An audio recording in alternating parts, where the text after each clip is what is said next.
하나님께서 오늘 우리에게 주시는 말씀은 신약성경 디모데전서 4장 7절에서 8절까지 말씀입니다. 제가 가진 성경으로는 신약성경 340페이지에 있습니다.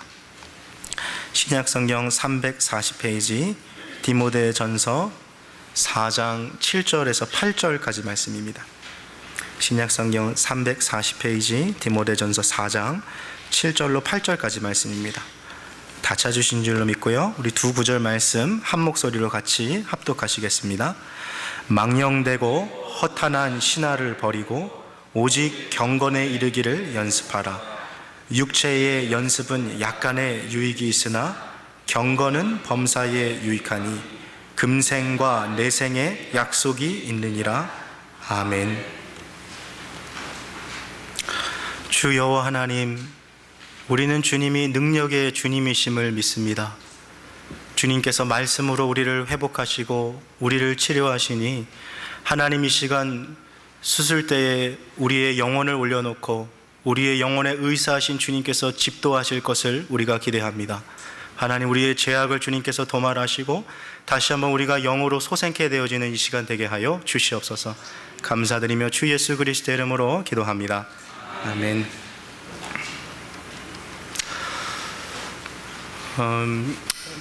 그동안에 몸이 좀 아프셔서 교회 이렇게 못 나오셨다가 오늘 이렇게 깜짝으로 또 이렇게 찬양대에 서신 우리 최태영 집사님이 계신데요. 제가 집사님 위해서 그동안 성도님들하고 같이 여러분 이렇게 기도하면서 다시 이렇게 예배 드릴 수 있는 날을 꿈꿨는데 오늘 이렇게 찬양대로 같이 쓰시니까 제게 큰 감격이 있는 것 같습니다. 우리 최태영 집사님 더 빨리 회복하시고 신앙생활 잘 하실 수 있도록 좀 격려의 박수를 좀 드렸으면 좋겠습니다.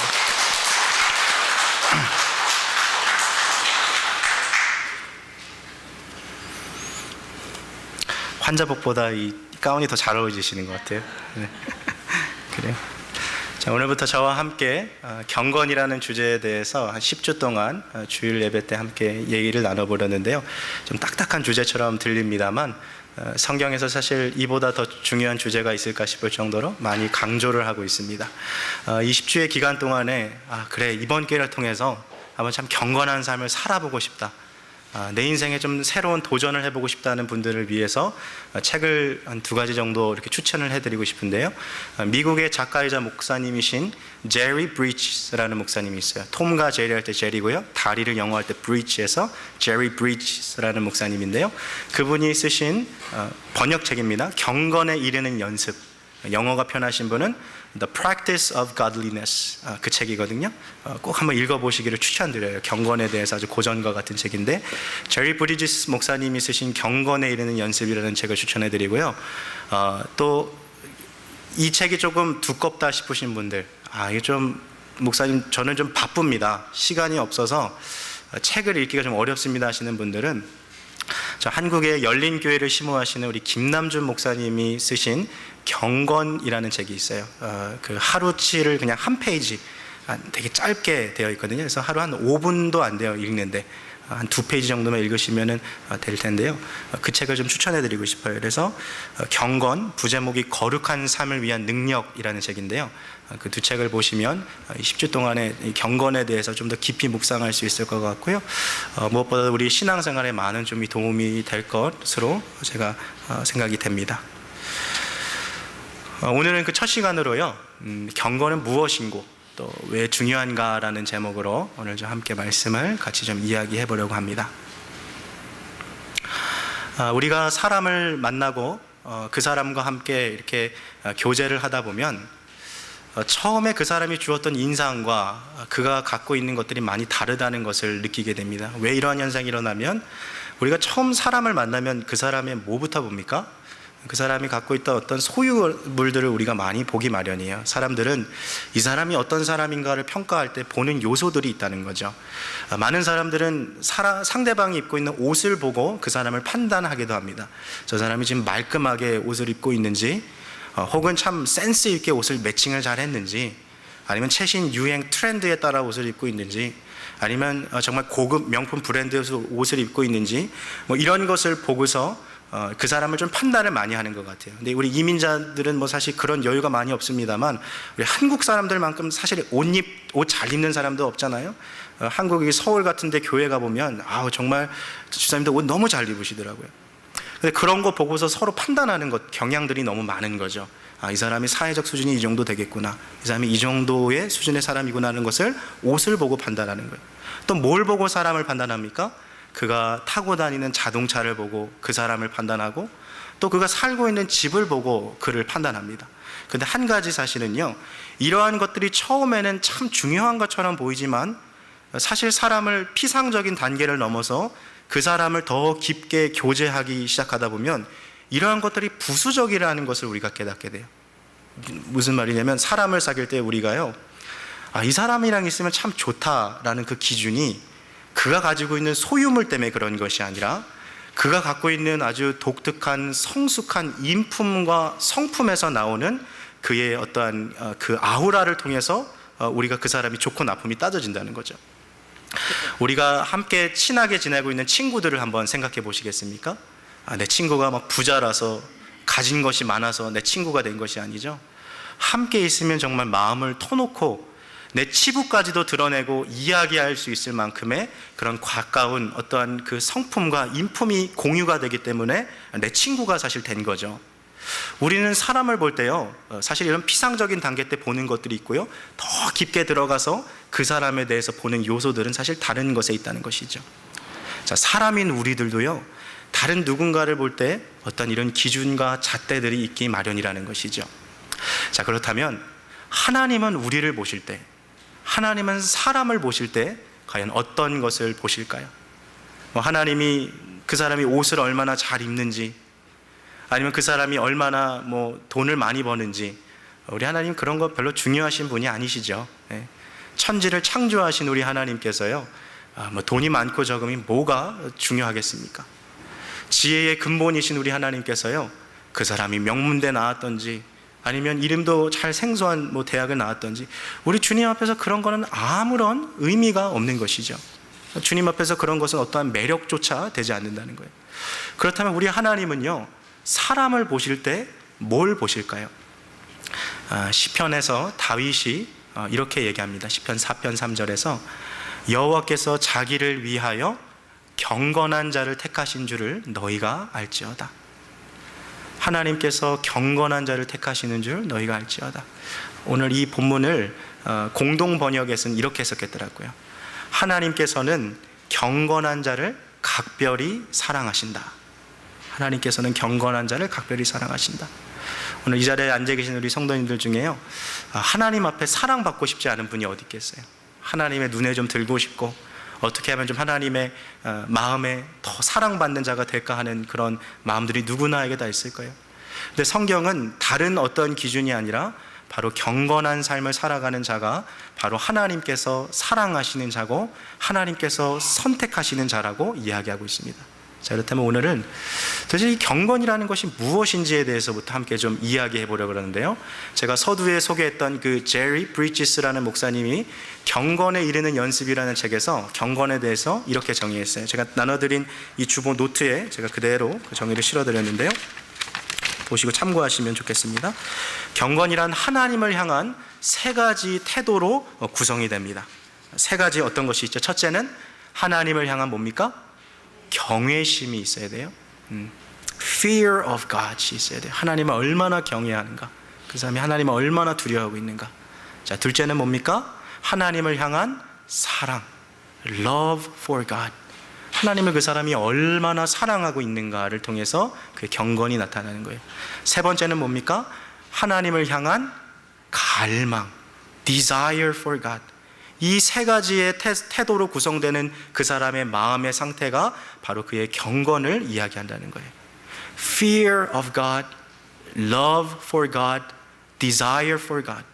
하나님을 향한 경외함, 하나님을 향한 사랑, 하나님을 향한 갈망, 이 세 가지를 통해서 경건함이 나타나는 거죠. 자, 그렇다면 반대로 불경건은 어떤 것입니까?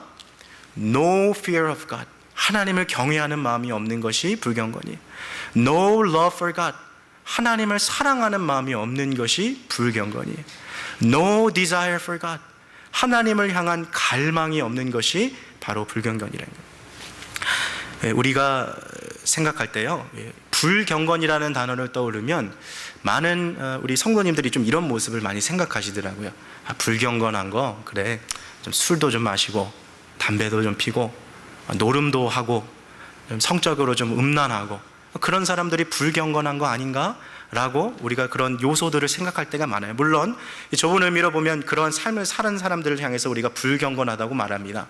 그러나 성경에서 말하는 그 넓은 의미의 그 더 깊은 의미의 불경건의 삶의 요소들을 보면 하나님을 향한 경외함이 없는 것, 하나님을 향한 사랑이 없는 것, 하나님을 향한 갈망이 없는 것, 이것을 가리켜서 불경건이라고 말하는 것이죠. 이렇게 경건과 불경건의 삶을 우리가 정의를 내려고 보니까요, 우리 안에서 빠질 수 있는 아주 위험한 함정이 한 가지 있다는 것을 우리가 발견합니다. 그것은 무엇이냐면, 겉으로 볼 때는 가장 경건한 삶을 사는 것 같지만 사실은 그 내면에서 가장 불경건한 삶을 사는 사람이 될 수 있다는 함정입니다. 무슨 말인지 좀 이해가 되십니까? 예를 들면 좀 이런 거예요. 저와 같은 목회자가요, 교회 안에서 거의 24시간 살아가면서 목회합니다. 사역합니다. 설교 준비하고 또 밖에 나가서 신방하고 또 성경 공부 인도하고, 누가 볼 때는요, 겉으로 보면 이 사람은요 정말 하나님 앞에 경건한 삶을 사는 것처럼 보여요. 그렇죠? 그의 일주일 전체가 하나님을 향해 살아가는 것 같잖아요. 그러나 그렇게 살아가는 그 내면의 동기가 내 자아를 실현하고 내가 갖고 있던 어떤 개인의 욕망을 성취하며 내 개인의 어떤 비전을 이루기 위해서 그런 것을 하고 있다면 그 사람은 가장 불경건한 삶을 살 수 있다는 것이죠. 목회자뿐만 아니에요. 우리 평신도분들도 교회 안에서 누구보다 신앙생활 열심히 하는 것처럼 다른 사람 눈에 비춰질 수 있어요. 교회 예배 빠지지 않고 나옵니다. 11조도 잘 분별해서 드려요. 교회 봉사할 때 빠지지 않고 앞장서서 봉사합니다. 그러니까 다른 사람들 눈에 비치면, 야, 저분 정말 경건한 삶을 살고 있구나라고 비춰질 수 있지만, 그 내면에 있는 동기가 하나님을 향한 경외함이나 주님을 사랑하는 마음이나 주를 향한 갈망함이 아닌 자기 개인의 어떠한 목표와 이익을 위해서 그러한 생활들을 하고 있다면 그것이야말로 하나님 보실 때 가장 불경건한 모습일 수 있다는 것이죠. 가장 대표적인 예가 누구입니까? 신약 성경에 나오는 바리새인과 사두개인들의 모습이 그렇어요. 그러면 이 사람들은요, 겉으로 보면 정말 경건한 삶을 살았던 사람이에요. 일주일에 2일 금식했습니다. 여러분, 금식해 보신 분들 알지만 하루만 금식해도 쉽지 않잖아요. 아침, 점심 두 끼 굶는 거는 그래도 버틸만 한데 저녁쯤 되면 이렇게 마음의 영적 전쟁이 펼쳐지죠. 야, 너 이거 먹어도 하나님이 너 사랑하셔. 그냥 그만 먹자. 이런 게 오잖아요. 근데 이 바리새인들은 일주일에 2일이나 금식했어요. 평생 그렇게 살았어요. 대단한 사람들이죠. 11조도 다 구별해서 지키고 하루에 3번씩이나 시간을 정해서 오전 9시, 정오, 오후 3시 기도하러 나갔던 사람들이에요. 그러니까 누가 봐도 이 사람들은 경건한 삶을 살아가고 있던 사람들이었어요. 그러나 세례 요한이 이 바리새인들과 사두개인을 향해서 뭐라고 정죄했습니까? 독사의 자식들아, 회칠한 무덤아라고 말했어요. 회칠한 무덤 뭐예요? 겉에 무덤은 페인트를 잘 칠해놔서 좋은 것 같지만 그 안에는 썩은 식체가 있는 무덤 같다는 거예요. 바리새인과 사두개인이 그랬다는 거죠. 예수님도 오셔서 이 사람들을 책망하셨어요. 삶에 드러나는 요소들은 경건한 삶의 모습들을 갖고 있지만 그 내면은 정말 불경건한 삶을 살아가고 있던 사람들. 자, 그렇다면 오늘 이 시간에는요, 좀 우리 스스로를 좀 돌아보면 좋을 것 같아요. 제가 볼 때는 우리 코너스톤 교회 성도님들은 정말 열심히 신앙생활 하시는 분들이세요. 봉사도 열심히 하고 하나님 정말 잘 믿으려고 하시는 분들 같아요. 그러나 제가 볼 수 없는 것이 있어요. 우리 성도님들의 마음은 제가 볼 수 없어요. 그래서 오늘 이 시간 우리 스스로 우리의 마음을 한번 좀 점검해 봤으면 좋겠어요. 나는 정말 하나님을 경외하고 있는가? 정말 하나님을 두려워하는 마음으로 살아가고 있는가? 나는 정말 하나님을 사랑하고 있는가? 하나님보다 세상 것들을 더 사랑하고 있는 것은 아닌가? 한번 점검해 봐야 되는 거예요.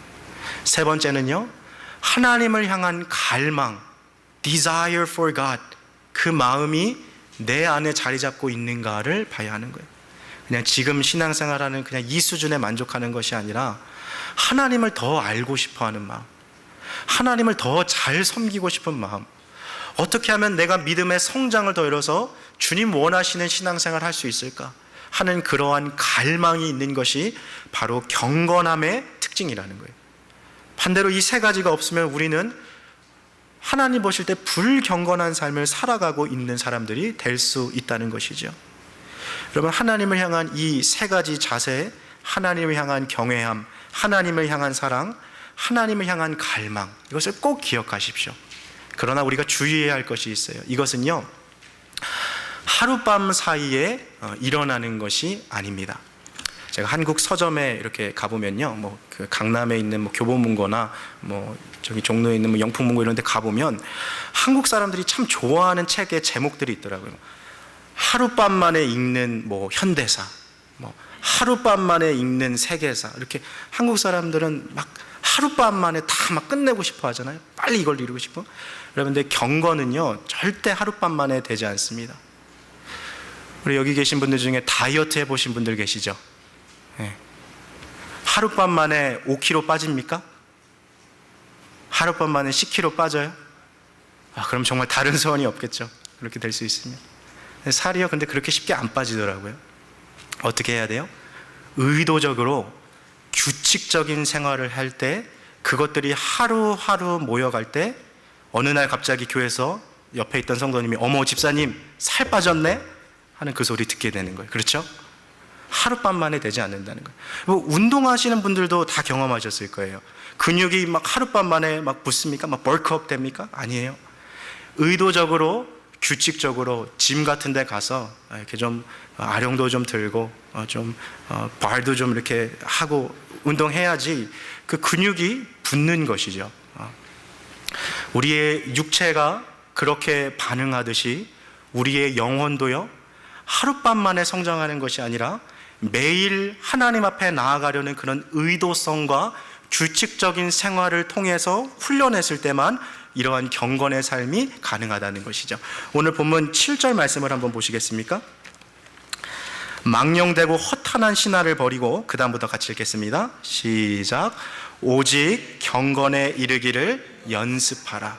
오직 경건에 이르기를 뭐 하라고요? 7절에 연습하라.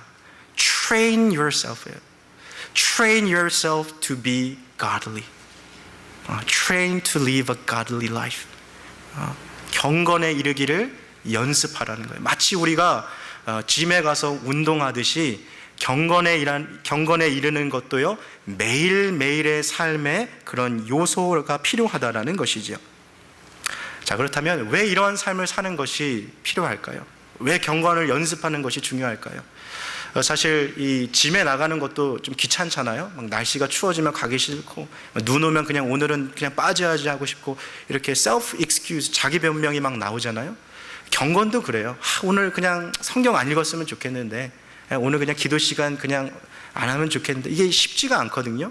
그래서 지금 연습하라, 트레인하라라는 그 단어를 썼는데, 이게 왜 중요한지를 좀 살펴보자는 거죠. 이 주보에 실린 노트를 통해서 좀 따라오시면 좋을 것 같습니다. 첫 번째는요, 이 경건에 이르는 삶은요, 하나님의 일을 하기 위한 필수적인 자격이 된다라는 거예요. 앞서 이야기했습니다만, 하나님은 사람 보실 때요, 이 사람이 옷을 얼마나 잘 입었는지, 집이 얼마나 잘 사는지, 어느 가문 출신인지, 뼈대 있는 가문 자녀인지, 주님 그런 거 하나도 주님 앞에서는 매력조차 내지 않아요. 주님 그런 거 보지 않으세요.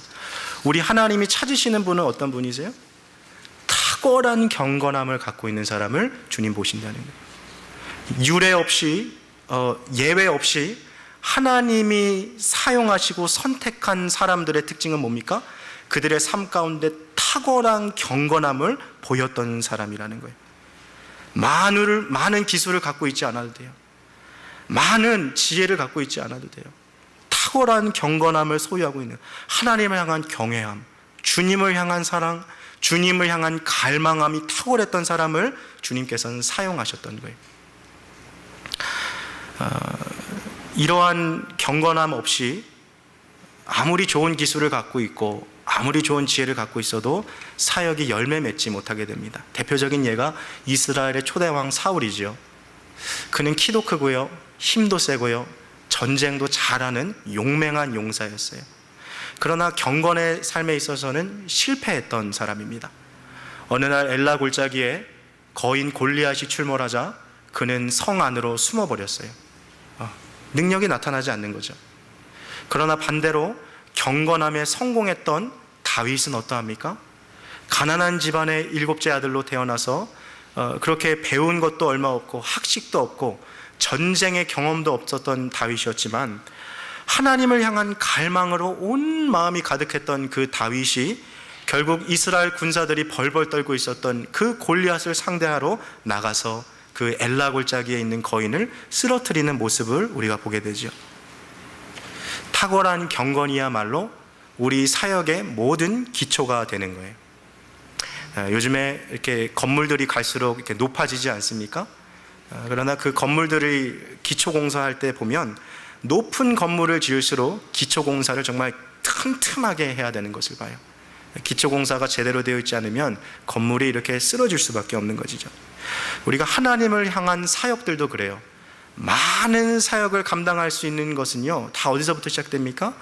이 경건의 삶으로부터 시작되는 거예요.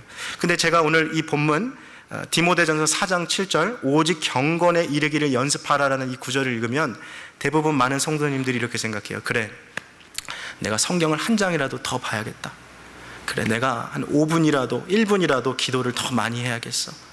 그렇게 결단하고 이 본문을 읽을 때가 많아요. 물론 그것도 중요해요. 그러나 오늘은 우리는 조금 더 원초적인 정말 경건이 무엇인지 그 근원을 좀 파헤쳐 보고 싶은 거죠. 경건이라는 것은 겉으로 드러나는 태도에 대해서 말하는 것이 아니라 바로 우리 마음의 자세를 말하고 있는 거예요. 하나님을 향하여 정말 두려워하는 마음, fear of God, 그것이 내 안에 있는가? 하나님을 향한 정말 그 사랑, love for God, 그것이 내 안에 있는가? 하나님 앞에 더 가까이 나아가고 싶어하는 그 desire for God, 그 갈망함이 나한테 있는지를 확인해야 한다는 것이죠. 하나님이 우리에게 맡겨주신 사명은요, 영혼을 구원하는 사명이고 영혼을 돌보는 사명이에요. 거룩한 사명입니다. 하늘에서부터 내려주신 사명이에요. 따라서 이것은 거룩한 삶을 살지 않고서는 그러한 사역들을 감당할 수가 없는 것이죠. 하나님의 일을 하려는 자의 필수 자격 조건이 바로 이 탁월한 경건함이 있다는 겁니다. 자, 두 번째는요, 우리의 사역에 열매를 맺게 하는 기초가 된다는 거예요. 누구나 처음 예수 믿으면요, 정말 뜨거워요. 예수님 처음 믿으면요, 하나님이 기도도 더 잘 들어주시는 것 같아요. 그때는 초신자 때. 그래서 뭐 누가 시키지 않아도 기도하고 성경 보는 게 참 달콤해서 이렇게 많이 성경 봅니다. 또 교회에서 봉사하는 것도 즐거워서요, 매일 교회에 올 때 정말 천국 가는 것처럼 기쁘게 즐겁게 신앙생활해요. 근데 신앙생활 한 지 한 5년 정도 10년 정도 이렇게 쭉 지나가다 보면 어느 순간 자기도 모르는 사이에 뜨거웠던 그 마음이 이렇게 냉랭하게 식어져 가요. 내가 의도적으로 예수님 안 믿으려고 그런 건 아니었는데, 예수님이 싫은 것도 아닌데 예전처럼 그런 뜨거운 그런 신앙들이 잘 안 돼요. 그래서 맨날 이 옛날만 생각하는 거예요. 야, 나 옛날에는 정말 신앙생활 열심히 했는데, 야, 내가 그때는 정말 산기도도 가고 밤새 기도도 하고 내가 정말 열심히 했었는데, 아, 그때 참 성경도 열심히 읽었지, 아, 그때 참 전도도 나가서 열심히 했는데, 자꾸 이렇게 과거에 사로잡혀서 살아가고 있는 거죠. 그리고 누군가가 막 열심히 신앙생활하는 모습 보면은 그 사람 보면서, 아, 나도 저거 다 해봤어, 나도 한때는 다 저렇게 했었어 하고, 마치 은퇴한 축구선수가 현역 축구선수 바라보듯이 그렇게 보고 있는 거죠. 왜 이런 현상이 나타날까요? 이것이 바로 이 영적 생활의 권태기가 찾아온 거예요. 다른 표현으로 말하면 영적 침체 현상, spiritual plateau, 그 침체 현상에 지금 일어나는 거거든요. 이렇게 fresh하게 지속적인 열정 가지고 신앙생활을 해야 하는데 그게 안 되는 거예요. 그러한 삶을 하려기 위해서는 경건한 삶을 살기 위해서 지속적인 노력을 하는 것이 필요하다는 거예요. 성경을 통해 들은 말씀과 내가 개인의 큐티 시간, 또 성경을 읽은 말씀을 진지하게 살아내기 위한 노력 없이는 영적 침체에 빠질 수밖에 없다라는 거예요. 여러분, 성도가 가진 진정한 힘은요, 바로 그가 성실하게 경건한 삶을 사는 것에서부터 나오는 거예요. 참 교회를 보면 이상한 게 한 가지 있어요. 똑같은 교회를 다니고요, 똑같은 목사님으로부터 설교를 듣는데요, 어떤 분들은 영적으로 신선해요. 아주 프레시합니다. 매일 하나님께서 주시는 그 새로운 만나를 먹고 또 그렇게 지속적으로 꺼지지 않는 불을 가지고 아주 신앙생활해요. 근데 어떤 분들은요, 영적 침체에 빠져 있어요. 오래된 그 채소처럼 막 흐물흐물거려요. 그 영혼이 이렇게 이어가지를 못하는 거죠. 여러분, 가장 큰 차이가 어디서 나옵니까? 바로 경건에 이르는 그 연습을 하고 있는가, 거기서부터 그 차이가 나온다는 거예요. 하나님과 함께 한 주간 살아간 사람은요, 그 말에서 나오는 그 아우라가 다른 것이죠. 뭔가 말로 설명할 수는 없지만 그런 분들하고 있으면 정말 마음이 편안해지고 기뻐지는 분이 있어요.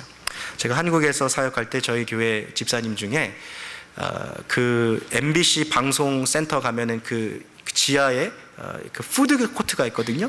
그 푸드 코트에서 손님들이 다 음식을 먹고 가면 그 음식 남은 거 다시 정리하고 테이블 닦는 그 사람이 있잖아요. 그 일 하시는 집사님이 계셨어요.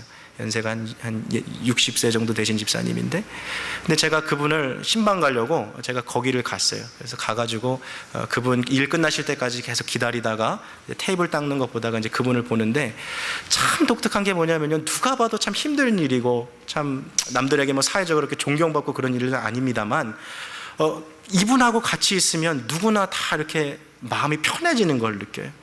힘들고 어려울 때 다른 사람들이요, 이분 찾아가서 자꾸 위로를 구하고, 자기의 가정 가운데 어려운 것이 있으면 이 집사님 찾아가서 지혜를 구하고 상담하는 거예요. 신기하죠? 참 그래요. 왜 그러죠? 이분이 주기적으로 하나님과 함께 신앙생활하는 그 경건을 유지하는 것을 우린 다 알고 있어요. 말씀 앞에 매일 나가가려고 그렇게 애쓰고, 가정도 힘들고 형편은 어렵지만 그래도 하나님 붙들고 살아가려는 그런 분들이 있어서, 신앙생활 하다 보면 그런 분들 있잖아요. 왜 권사님 중에 그냥 가까이 있으면 막 은혜가 되는 권사님들이 있잖아요. 경험해 보신 적 있으세요? 그냥 같이 있으면 위로가 되고, 왠지 모르겠는데 이분 같이 있으면 막 기쁘고. 뭐에서부터 그런 차이가 옵니까? 한 주 동안 하나님하고 그런 씨름하고 살아가는 그런 그 영성에서 오는 그 아우라가 있는 거죠. 모세가요, 시내산 위에서 하나님 앞에서 살아가다가 내려오니까요, 그 얼굴이 radiant, 빛이 막 빛났어요. 자기도 모르는 사이에 하나님과 시간을 깊게 보내다 보면 자기도 모르는 사이에 그 하나님의 그 영감이 자기한테 내려와 있는 거죠. 그럼 우리가 프레시한 삶, 지속적으로 그 불이 꺼지지 않는 그 신앙생활을 하려면요, 경건에 이르는 이 연습을 우리가 게을리해서는 안 되는 거예요. 하나님을 경외하고 하나님을 사랑하고 하나님을 갈망하는 삶을 사는 것이죠. 사실 세상 사람들이 우리에게 보고 싶은 거는요, 저 사람이 일을 얼마나 잘하나, 저 사람이 말을 얼마나 잘하나, 그런 거 보고 싶은 게 아니에요. 뭘 보고 싶어 합니까, 세상 사람들? 정말 저 사람이 성경에서 말하는 그대로 살아갈 수 있는 사람인가를 보고자 하는 거예요. 여러분, 목회자를 향한 기대도 저는 마찬가지라고 생각합니다. 물론 목회자가 설교를 잘하는 것도 중요하겠죠. 사역을 탁월하게 잘하는 것도 물론 중요해요. 그런데 제가 경험해 보기는 그런 것 같아요. 어느 목사님이요, 설교는 뭐 그렇게 탁월하진 않아요. 말을 그렇게 막 유창하게 막 깊은 지식을 갖고 있는 분도 아니에요. 근데 이분이 얼마나 하나님을 사랑하는 줄을 제가 알아요. 그분이 하는 설교는요, 그냥 그 한마디 한마디가 제 영혼에 깊숙이 이렇게 박히는 것을 제가 경험하게 돼요. 그것이 뭡니까? 탁월한 경건함으로 살아가는 사람들이 갖고 있는 아주 그 말로 설명할 수 없는 그 무게감이 있는 거죠. 그 영혼의 무게감이. 여러분, 왜 많은 사람들이 영적 침체에 빠질까요? 왜 많은 사람들이 그렇게 한때 뜨겁게 신앙생활 하다가 중도에 그만두고 포기할까요? 두 가지 때문에 그래요. 두 가지 때문에. 첫 번째는 뭐냐면요, 치명적인 죄를 져가지고요, 하나님과의 관계가 끊어진 거예요. 하나님으로부터 공급받던 그 기쁨이 어느 순간 딱 끊어져 버리니까 더 이상 그 신앙생활이 유지가 안 되는, 불이 확 꺼져 버린 거죠. 두 번째는 뭐냐면, 하나님 앞에 나아가기 위한 하나님을 향해 나아가는 개인의 의무를 소홀히 한 거예요. 쉽게 설명하면 개인의 기도 시간을 소홀히 하고 말씀을 뒷전으로 그렇게 보냈다는 거죠. 두 가지예요. 치명적인 죄를 짓거나 아니면 하나님을 향해 나아가는 개인의 의무를 소홀히 했거나, 그렇게 하면 반드시 영적 침체에 빠질 수밖에 없다는 거예요. 제가 자주 인용하는 비유입니다만, 여러분 프로 운동선수들이 슬럼프에 빠지면 코치들이 뭐부터 시킵니까? 기초 훈련부터 다시 시키는 거예요. 달리기 훈련부터, 트랙 돌고 오라고, 체력부터 다시 회복하라고. 골프 치는 선수들을 자세부터 다시 교정하잖아요. 그 연봉 밀리언 이상 받는 그 사람들 데려다가 하루 종일 그냥 똑같은 퍼팅만 시키고 계속 똑같은 것만 시키는 거예요. 축구 선수들도 그렇죠. 정말 그 몇십억, 몇백억 버는 사람들 데려놓고서 드리블 연습시키고 패스 연습시키고, 농구하는 사람들 보면은 다 기초 훈련부터 계속 다시 하잖아요. 운동만 그런 것이 아니에요. 피아노 배워 보신 분은 알지만, 여러분 콩쿠르 우승한 그 사람들도 피아노 앉으면 뭐부터 합니까? 스케일링부터 하잖아요. 도레미파솔라시도 처음부터. 기타도 그래요. 처음 하나 하는 거, 바이올린도 다 똑같아요. 이 서예를 하시는 분들도 글씨가 안 써지면 뭐부터 합니까? 1부터 쓰잖아요. 한 획부터 가로로 하나씩 긋고 세로로 하나씩 긋고 기초로 계속 돌아가는 거예요. 나 왜 이렇게 뜨거웠던 것이 왜 식어버렸지? 나도 모르는 사이에 왜 이렇게 이 영적인 프레쉬가 유지되지 않지? 뭔가 좀 새로운 걸 좀 경험해야 되나? 그렇지 않습니다. 기초로 돌아가는 거예요. 기초로. 하나님을 향한 그 경외함. 내가 정말 주님을 두려워하고 있는가? 하나님을 향한 사랑. 내가 정말 주님 사랑하고 있는가? 하나님을 향한 갈망. 정말 내 안에 주님을 향한 갈망이 있는가? 그냥 이대로 여태까지 신앙생활을 만족하고 있는 건 아닌가?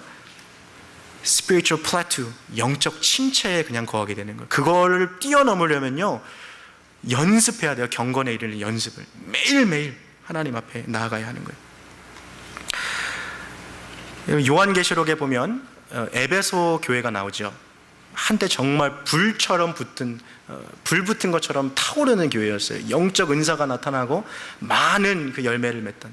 근데 어느 순간 이 교회 성도들이요, 확 식어버렸어요. 확 누가 찬물을 끼얹은 것처럼. 우리만 그런 게 아니라 에베소 교회 성도들도 그랬더라고요. 그 교회를 향해서 예수님이 이렇게 말씀하시죠. 그러나 너를 책망할 것이 있으니 너의 처음 사랑을 버렸노라. 그러므로 어디서 떨어진 것을 생각하고 회개하여 처음 행위를 가지라. 만일 그리하지 아니하고 회개치 아니하면 내가 내게 임하여 내 촛대를 그 자리에서 옮기리라. 정말 한때 뜨겁게 신앙생활했던 이 에베소 교회예요. 많은 성령의 은사가 나타났던 교회. 그러나 어느 순간 그들에게도 영적 침체가 찾아왔던 거예요. 그것을 벗어나기 위한 유일한 길은 경건에 이르는 연습을 하는 것밖에는 방법이 없다는 거예요. 자, 마지막으로 우리 네 번째로 넘어가세요. 경건에 이르는 훈련은요, 영적 생활에 있어서 필수적인 요소라는 것을 우리가 기억해야 할 필요가 있습니다. 여러분, 우리의 교회의 수준은 어떻게 결정될까요? 우리 코너스턴 교회의 수준은요, 우리 여기 앉아 계신 성도님들 한 사람 한 사람의 경건함의 수준에 따라 결정되게 되어 있어요. 매우 차갑고 냉랭하고 세속적인 영혼을 가진 성도들이 모여 있으면 그 교회도 차갑고 냉랭하고 그리고 또 세속적인 교회가 돼요. 그러다 반대로 우리가 가진 경건함이 살아나기 시작하면 교회가 살아나기 시작하는 거예요. 여러분, 교회뿐만 아니라 가정도 동일합니다. 오늘 보면 8절 말씀 우리 한 번 더 같이 읽으면 좋겠는데요. 보면 8절입니다. 함께 같이 읽겠습니다. 시작. 육체의 연습은 약간의 유익이 있으나 경건은 범사에 유익하니 금생과 내생의 약속이 있느니라. 육체의 연습은 약간의 유익이 있어요. 그러나 경건은 어떻습니까? 범사에 유익이 있어요. 이 말은 교회에만 유익이 있다는 것이 아니라 내 개인을 뛰어넘은 내 가정, 내 배우자, 내 자녀들, 심지어 내 비즈니스까지 경건은 범사에 유익하다고 그랬어요. 내 개인의 이 탁월한 경건함으로 살아갈 때 가정이 살아나는 거예요. 내 배우자가 살아나는 거예요. 내 자녀들이 살아나고 있는 거예요. 오늘날 많은 그리스도인들이요, 이 경건의 능력을 잃어버리고 살아가는 것은 너무나도 슬픈 현실입니다. 우리 가운데 재능이 뛰어난 분들도 많이 계세요. 용모가 단정하고 주의 일에 열심을 내는 분들도 많이 있어요. 또한 사역에서 이미 많은 것들을 이루어내신 분들도 있어요. 그러나 동시에 경건한 삶의 모습을 잃어버린 분들도 많이 있어요. 여러분, 우리가 신앙생활하는 그 목적과 그 동기를 우리 다시 한번 점검해야 돼요. 단순히 우리 행복과 만족을 위해 하는 것이 아니라 하나님을 향한 그 마음에 헌신된 그 삶이 없다면 우리는 내 자신의 비전과 목표를 지금 섬기고 있는 거예요. 오늘 사도 바울은요, 이 말씀을 통해서 경건에 이르기를 힘써 연습하라, 트레인하라, 프랙티스하라, 그렇게 말하고 있어요. 어디에 있든지 누구와 있든지 무슨 일을 하든지 이 경건을 정의하는 세 가지 태도를 잊지 마시기 바랍니다. Fear of God, 하나님을 경외하는 마음. 정말 내가 하나님 두려워하고 있는가? Love for God, 하나님을 내가 사랑하고 있는가? Desire for God, 하나님을 향한 갈망이 내 안에 있는가? 이 세 가지 이 태도를 꼭 기억하셔서요, 이러한 경건의 삶을 우리가 살아감으로 우리의 영혼이 살아나고, 또 우리의 가정이 살아나고, 우리의 교회가 살아나고, 또 우리 개인의 영적 침체가 끝이 나고, 매일매일 프레시한 그 마음으로 주님을 타오르는 불꽃처럼 섬길 수 있는 저와 여러분들이 되시기를 주님의 이름으로 축복합니다. 함께 같이 기도하시겠습니다.